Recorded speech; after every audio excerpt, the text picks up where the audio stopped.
Peace, peace, family. Welcome to Dolly's Universe of Ahimsa. I have a very, very special guest here today. She is my hero, and I always tell everybody, my eyes live in hers. She is my dear friend, Renee King Sonnen. Hi there. How are y'all doing? Thank you, Doll. Thank you. And today we are at Rowdy Girl Sanctuary in Angleton, Texas, one of my favorite places to be in the whole wide world. And today I want to talk. A lot of people have interviewed Renee about the sanctuary and how all this came about. But today I want to talk about the spiritual side of Renee that a lot of people might not know about. And Renee is a lot more than the co-founder of this sanctuary. She's a very spiritual person. She has a powerful voice. She's an activist. She's a changing agent, and she is uplifting humanity. And for the people watching for the first time, Renee is a wife of a 7th-generation cattle rancher who has gone vegan. Her lovely husband, Tommy, has gone vegan. And they have made this beautiful place an animal sanctuary. So, and also a lot of people might not know that Renee has a beautiful, beautiful voice. And every time she sings, her voice echoes in my heart. And so I thought we'd start this interview by Renee singing a special prayer. So Renee, could you share with us a special prayer? Well, sure, I can do that. Thank you. I'll do one from the Sanskrit tradition. Oh, thank you. Okay, and Thank one you. that some of you out there, may know. Om Namah Shivaya Gurave Satchidananda Murtaye Nishprapanjaya Shantaya Niralambaya Tejase Om Shanti Shanti Shanti. Lead us from unreal to real. Lead us from darkness to the light. Lead us from the fear of death to knowledge of immortality. Om, peace, peace, peace. Wow, Renee, that was so beautiful. I love that. Thank you. So Renee, I want to talk to you about, when did you first get into yoga and meditation? And for all my Indian followers, they're probably going to be curious, how do you know all these Indian Sanskrit prayers? Well, I started learning Sanskrit and Gurmukh, actually, when I was in my yoga classes. Wow, Years okay. ago. I started going to yoga, gosh, I'll be 61, my birthday, so... That's all right, I'm just going to speak loud. I got a big mouth. I'll be 61, my birthday, and so I've been doing yoga since I was like in my 20s, in my early 20s. Wow. And so because of that, I started doing yoga because of my pain that I had in my body. I had a really bad car crash and heard yoga might help me. And so I started doing yoga, and then kind of went in the back door of the spiritual aspects of it. Wow. Okay. And I started learning, the chanting, and it was as if I always knew how to chant. So Wow, something that was in you. yeah, it was as if I always knew how. So it's pretty interesting. Awesome. Now, Renee, did you have a guru? And if you did, what did you learn from the guru? Swami Satchidananda, and there was another one I had too. It was Yogi Bhajan. Yogi Bhajan was also one of my teachers. Swami Satchidananda, though, was my very first guru. Wow. And his Wow. name means truth, knowledge, and bliss. Oh, that's beautiful. And so I started studying with him back in the 90s. Wow, that's amazing. Did you learn the word ahimsa when you started doing yoga? I did. Yeah, and it never occurred to me that it meant not eating animals. Wow, me neither, And as an Indian, I always knew what ahimsa meant, but still not the connection yet. Yeah. Yeah. Yeah, exactly. did you ever think to go vegetarian, learning the principles of ahimsa? Were you ever taught that in yoga?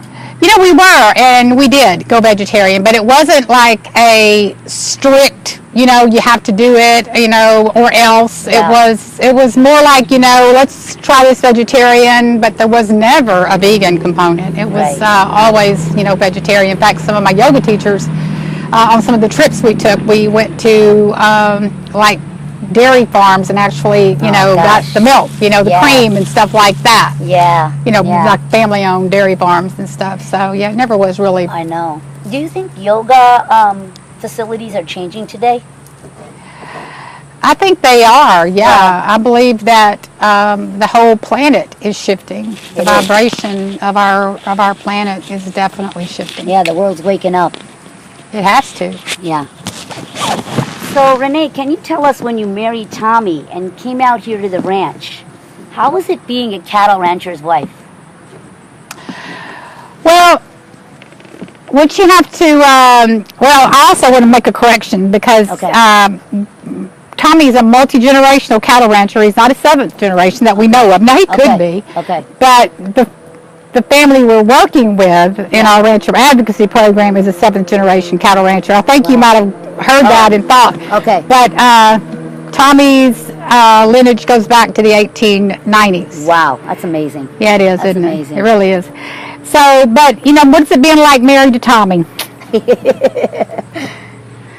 Well, you know, Tommy and I have a lot of history.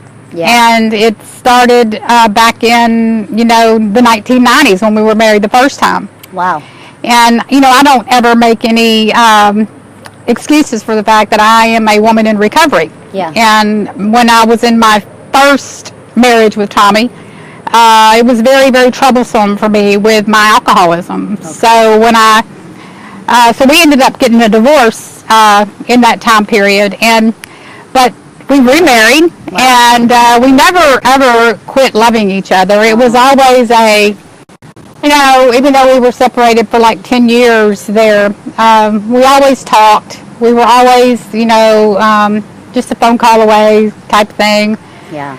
But, you know, this last time we married, in 2010, I moved out here in 2009, it's been completely different. He didn't have the ranch the first time we were married. Okay. He had bought this place, and being married to him has been like it's almost like I've been dipped, dunked, and splashed into a reality I never knew was coming. Wow. I never knew that I was going to be married to a cattle rancher and change his whole life because of a decision to go vegan. Wow.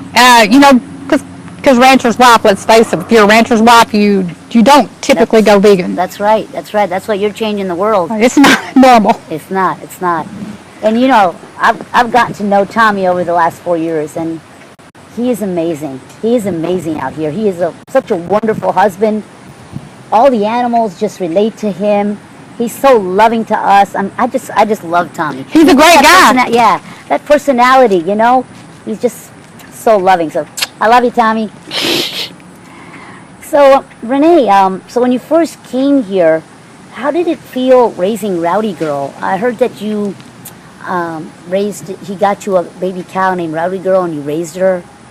Well, I bought Rowdy Girl. Okay. Yeah, Tommy wanted me to get involved with the ranch, and so he had an idea that if I bought these two calves, that I would be more hands-on. Wow. And what happened was Rowdy Girl was a little bitty baby. I started bottle feeding her and Bobo, Aw. who died very young. Okay. But Rowdy Girl, you know, thrived, and feeding her is what started changing my heart. Wow. It started changing me, you know, Wow. because I started having a connection with her Yeah. as a mother or something. Like she Right. would come to me twice a day for food, and Wow.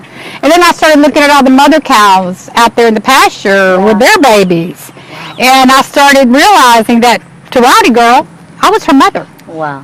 I mean, just like to all those babies, they had a mother. Right. Why I never got the connection before that these mothers and their babies were bonded, I don't know why I never got that, but I started getting that connection, and I wasn't vegan, but I started going freaking crazy. Yeah, yeah. There's a lot of attachment and love there.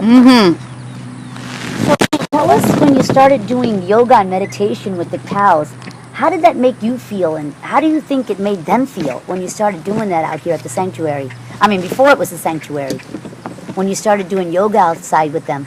Well, I didn't do yoga with the cows, whenever we weren't a sanctuary. Okay. This all happened after. After, okay. Yeah, I was not, it was right after, Wow. or right during, when we were becoming a sanctuary, when we were raising the money to, when I was raising the money to buy the cows. That's when I started really interacting a lot with the cows, and, it was just natural to do yoga with them. Wow, wow. And it was very awesome because they naturally, have a frequency that's so calming and compassionate and curious, and they naturally want to be close to you. It's a natural thing. Yeah. But you have to get on their level. Yes. It isn't the other way around. You can't expect a cow to get on your level. You got to get on theirs. Right, right. Because they have a lot of wisdom, and so they don't need to be on our level. We need to get on their theirs. level. And we did actually a great workshop. Renee does a lot of workshops, and I attended a workshop here last month where we actually did meditation with the cows. And for the first time in my life, I felt what you're saying. You need to be calm, you need to be quiet, and they will actually come to you. They will feel comfortable. That was an amazing day. It is, isn't it? It's crazy to feel how that happens. But the cows, if you tune in, you got to do it way before you get to them. Okay. Because they feel your space. Like you could be way out on the other side of a gate. They could be way out in the pasture, and they know you're here. Yeah. And they feel when you're coming in the gate. They know. Wow. They know. They know. So you got to really get down on their level before you ever approach them. Yeah. If you want them to be part of what you're doing. Yeah.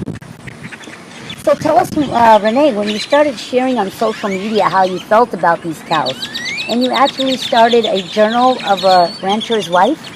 Can you tell us a little bit about that? Yeah, it's called Vegan Journal of a Rancher's Wife, and what I started doing was I had no voice at that time because I had no vegan friends, and other than Jeannie Westfall was my first vegan friend, and she's the one that inspired me to start the journal. Wow, okay. But I needed a voice that I needed, because I was just talking to her all hours of the night, and she was crying with me, and she said, Renee, you need to have a blog or something for all this. You need to tell other people about all this, what you're going through, and it never even occurred to me to do something like that. So I'd never done anything like that, but I started Vegan Journal of a Rancher's Wife. It's just what I called it, because that's what it was. Yeah. Polly wasn't vegan, and I was going crazy. I know. And that's what happened. I think I saw a picture of Renee in my Facebook. Even before, I searched for Renee, I kind of saw her picture once, and I think that's what it was about when she started that journal. But that's amazing. That's how all this came about, Yep. Renee, you mentioned once at your lectures that Rowdy was your vegan. I thought that was so deep. Can you tell us about that? What you mean about that? Well, what I say is Rowdy Girl is my vegan advocate. Wow. And, because cows are vegan. And unless animal agriculture is feeding them dead bodies, which they do. 90% of fish. Yeah. And so, but cows by nature are vegan. They eat grass. And I had no vegan advocate helping me go vegan, except for Rowdy Girl. And so Rowdy Girl is definitely teaching me things on the etheric realms. I mean, very much so. I mean, I was learning stuff, seeing things, remembering things, just by being with her. Wow, it's amazing. Amazing. She's amazing. She assumed the leader of the pack as soon as we went to a sanctuary. When we became a sanctuary, Rowdy Girl went from being just one of the herd to the leader of the herd. And I noticed that because every time we come here and Tommy's riding in the mule, you see Rowdy first. She's running first. She's first. Amazing. Houdini's right behind her. That's amazing. So Renee, what is the vibration here at the sanctuary since it's gone from a ranch to a sanctuary? What is the vibration here at Rowdy Girl?